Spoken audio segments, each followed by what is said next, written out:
In the northwest of the UK, the Addison group of companies is setting new standards in sustainable manufacturing. We think it's important for the environment to reduce our impacts and our CO2 productions and cut that down. We think is the right thing to do. Undertaking your own business activities, wanting to become sustainable yourself in your operations and not at the expense of the communities around you has been really important to us.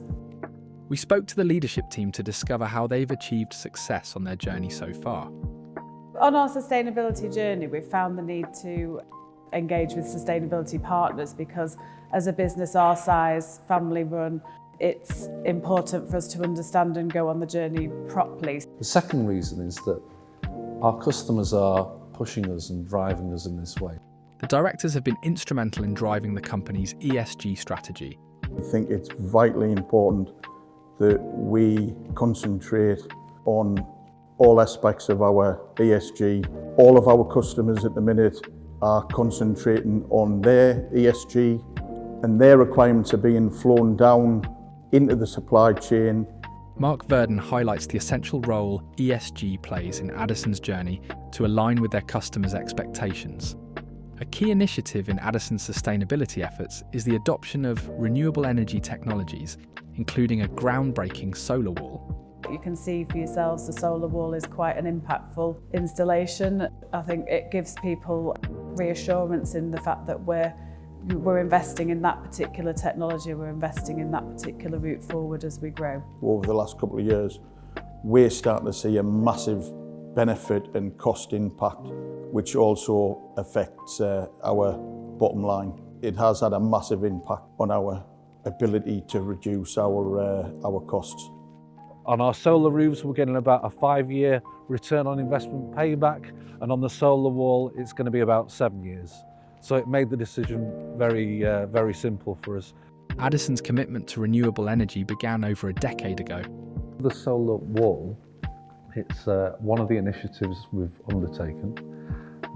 Addison wants to have the very first net zero manufacturing facility in the UK. Marcus has been championing green initiatives for Addison for some time now. Probably been an early adopter in terms of sustainability. So 14 years ago we had our first solar installation on our roof. 8 years ago we were driving our first electric vehicles. We've got a fleet of electric vans, and it's a progression along that journey. The team at Addison have even gone as far as creating their own bespoke heat recovery system. We've implemented, designed and installed a heat recovery system in our stores area, which allows us to take the residual heat from our compressors and renew that energy to heat our stores facility. By leading the charge toward net zero, they're not only transforming their business, but also inspiring an entire industry to follow. Being net zero is very important to the company.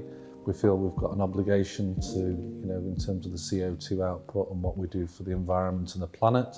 And whilst Addison will make a minuscule impact on that, we feel as though we can influence others within the supply chains. Companies are looking to see what Addisons are doing.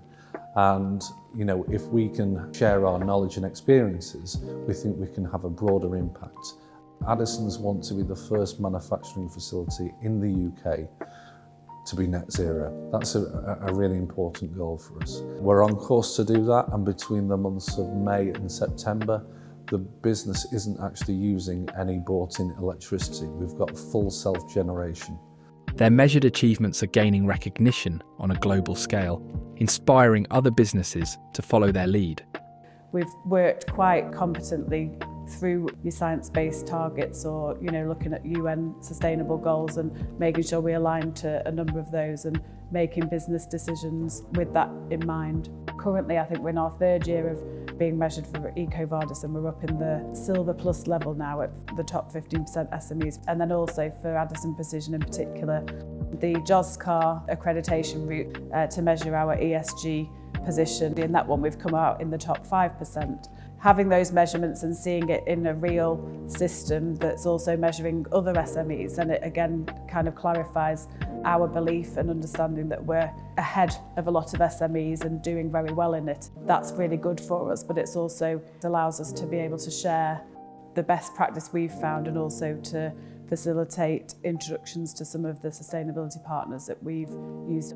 Even from a position of strength, this is just the beginning for Addison. The team are exploring all avenues of renewable technologies whilst ensuring their efforts and findings are accessible to their peers. We want to have our facility fully net zero in as short as time as possible, beating all targets that have been set by the government and other bodies. We've got power factor correction that we're looking at. We're looking at voltage optimization.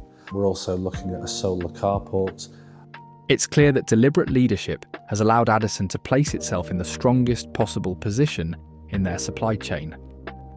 There's a lot of focus now on businesses, particularly addressing their sustainability and social values side of things. So we've found that making sure that within the business there's somebody with a dedicated role looking after this. So although it's everybody's responsibility ultimately, we've got director level input, CEO level, so that buy-in is already there from above. At Addison Group of Companies, sustainability is more than a corporate strategy. It's a shared commitment to a better future. Guided by leaders like Marcus, Sophie and Mark, they prove that innovation and responsibility go hand in hand.